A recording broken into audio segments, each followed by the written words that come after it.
They say Thanksgiving is for family, but what if one guest was never invited? Stay till the end, because you might not be ready for the truth. It was Thanksgiving night, and the snow was falling gently over the old farmhouse nestled deep in the woods. A cozy warmth filled the home, with the smell of roasted turkey wafting through the air. Candles flickered on the dining table, illuminating the smiling faces of 4 guests: Ellie, her husband David, her sister Kate, and Kate's fiancé Nathan. Everything seemed perfect, except for one thing. A knock echoed through the house. Ellie frowned, glancing at David. "Were you expecting anyone else?" she asked. He shook his head. The knock came again, louder this time. Hesitant, Ellie opened the door. A woman stood there, dressed in an old-fashioned black coat, her hair damp from the snow. Her face was pale, almost ghostly, with hollow eyes that seemed far too tired for someone so young. "I'm sorry," the woman said softly. "I was traveling, but my car broke down. May I come in to call for help?" "What would you do? It's Thanksgiving. Could you turn someone away?" Ellie hesitated but stepped aside, allowing the woman to enter. She introduced herself as Clara. She smiled politely, but something about her presence made the air feel heavier. Clara sat at the table, her eyes darting around the room, lingering on the family photos hanging on the wall. As they resumed dinner, Clara's gaze fell upon an old portrait, a family photograph taken years ago.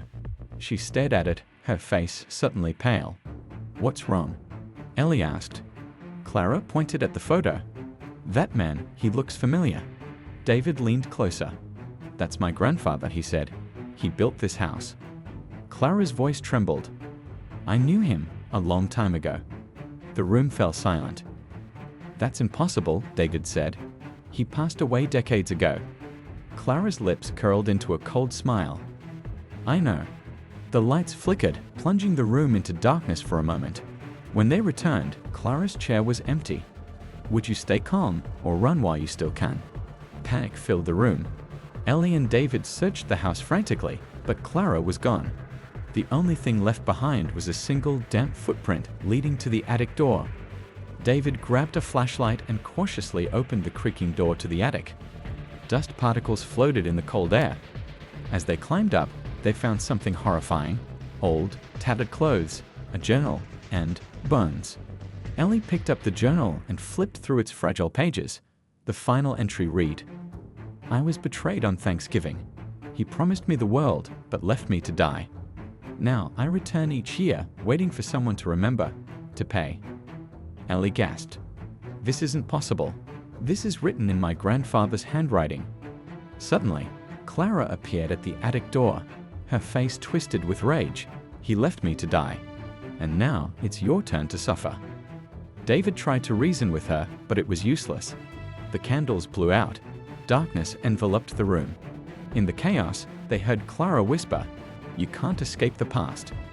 When the lights returned, Clara was gone, but so was Kate. The only thing left was her engagement ring on the attic floor. The next morning, the police arrived, but no trace of Clara or Kate was found. As Ellie stared at the family photo, she realized something horrifying. Clara's face now appeared in the background, standing behind her grandfather. Sometimes the past never leaves, it just waits for Thanksgiving to return. Lesson: beware of strangers on Thanksgiving. They might be seeking more than just shelter. Do you think Clara was a ghost or something worse?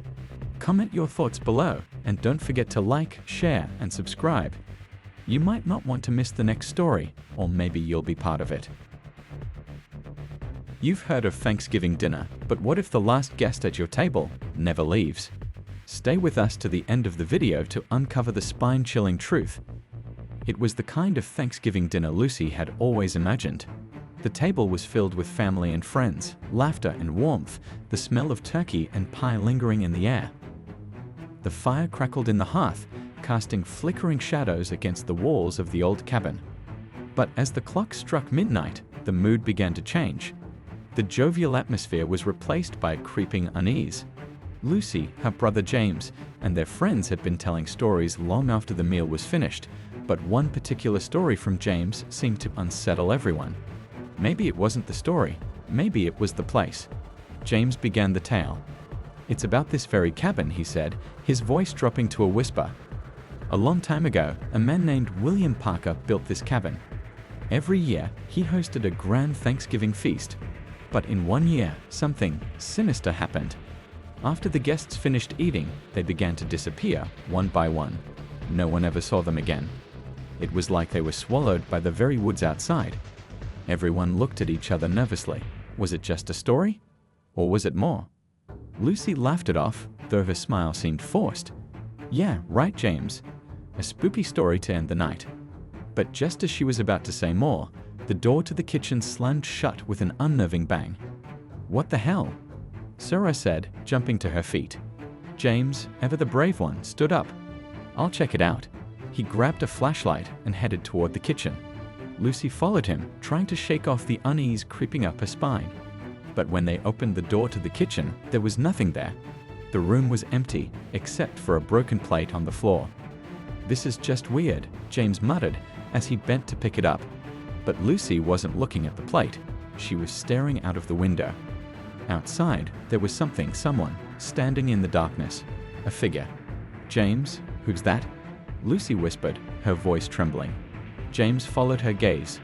The figure didn't move, just stood there, staring at them. The others gathered behind them. Who is that?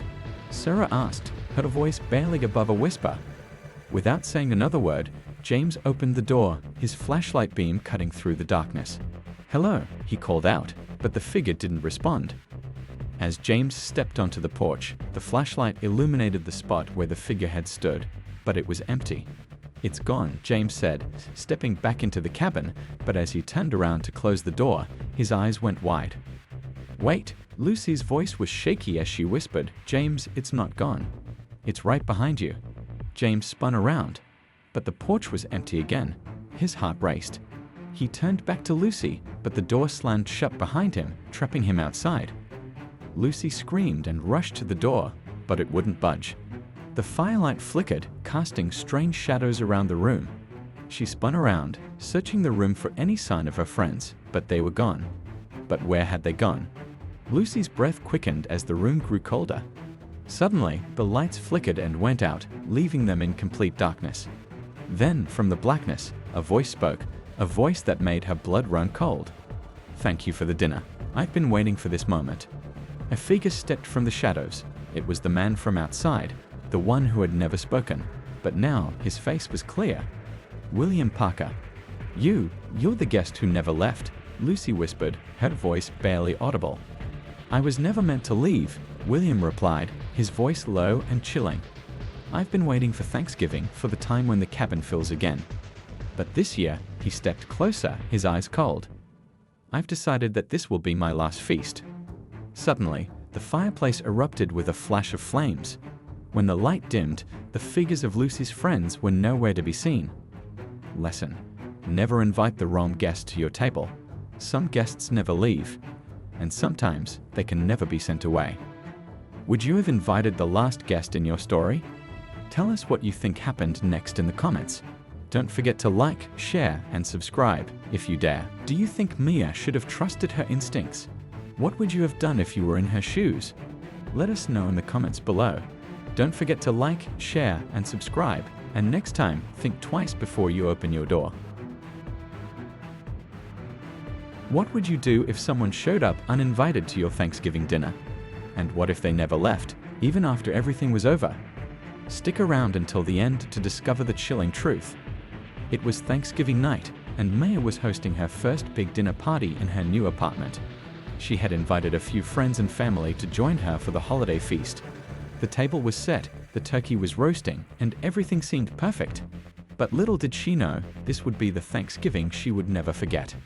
As Mia opened the door to welcome her last guest, she was surprised to see someone she didn't expect. Her old neighbor from her childhood home, Mrs. Andrews, standing there with a warm smile. I hope I'm not too late, Mrs. Andrews said, holding a pie in her hands. She had an eerie calm about her, and for some reason, Mia couldn't remember inviting her. Oh, not at all. Please, come in, Maya replied, trying to hide her confusion. She didn't want to be rude, so she invited Mrs. Andrews inside. As the evening continued, Mia felt an odd sense of discomfort whenever she was near Mrs. Andrews. The older woman spoke very little, but always had an intense gaze, her eyes following Mia's every movement. She was polite and smiled frequently, but it didn't feel genuine. Mia couldn't put her finger on it, but something was off about the woman. Throughout dinner, Mia's friends and family were laughing, chatting, and enjoying the food, but Mrs. Andrews remained silent, watching them all with a cold smile that seemed almost too fixed. She would nod and give polite responses to any conversation directed her way, but her presence felt heavy, almost as though she was waiting for something. Maya tried to shake the feeling, thinking it was just the stress of the evening getting to her. As the night wore on, everyone moved into the living room to relax. Mia, trying to break the tension, invited her guests to join her, but when she looked around for Mrs. Andrews, she was nowhere to be found. Her disappearance was almost unnoticed by the others, who were deep in conversation or playing games, but for Mia, it was unsettling. She excused herself from the group and began searching the apartment. Where could she have gone? Maya thought, checking the bathrooms, the kitchen, and even her closet, but there was no sign of Mrs. Andrews. Her heart began to race as the uncomfortable feeling intensified. She didn't remember Mrs. Andrews saying goodbye. With a nervous chuckle, Mia decided to shrug it off. Maybe Mrs. Andrews had just left quietly. But when Mia returned to the living room, she found something that made her blood run cold. On the table, beside her half-finished glass of wine, was a piece of paper. The handwriting on the note was unmistakable. It was Mrs. Andrews' handwriting. It read, "I'll be back soon, Mia. You invited me once. I never leave once I'm invited." A chill swept through Mia's body as she stared at the note. She couldn't explain it. How could Mrs. Andrews have left this note without anyone noticing? Was it some kind of prank? Confused and unsettled, Mia returned to her room later that night to relax, but when she checked her phone, something strange caught her eye. She had a notification from an old social media post, a photo from her childhood home, with Mrs. Andrews standing in the background. The caption, written years ago, read, "The kindest neighbor, always looking out for us." Mia scrolled through the post, but something caught her eye. One comment, which she had never seen before, was left by someone named Anonymous. It read, "You may not remember me, but I remembered you." Feeling an odd sense of dread, Maya stood up and glanced at the window, which was dark and silent outside. The streets were empty, yet Mia couldn't shake the feeling that she wasn't alone. She turned to leave but stopped when she saw something in her reflection, Mrs. Andrews' face, just behind her in the mirror. Spinning around in terror, Maya found herself face to face with an empty room. Her heart raced as she stared into the dark corners, certain that someone had been there. But there was nothing, just silence. With trembling hands, Mia went to the front door to check if anyone had returned. She was relieved to see that no one was outside. But as she closed the door, she noticed something unsettling. Another note stuck to the door. This one read, "I'm still here, Mia. Always will be." A cold sweat ran down her spine as she realized that Mrs. Andrews hadn't left. She never had. And no matter how hard Mia tried to escape, she would never be free of the mysterious woman who had once been her neighbor, and now, it seemed, was something much darker. Be careful who you invite into your life, because some invitations, once given, can never be taken back. And some guests never truly leave.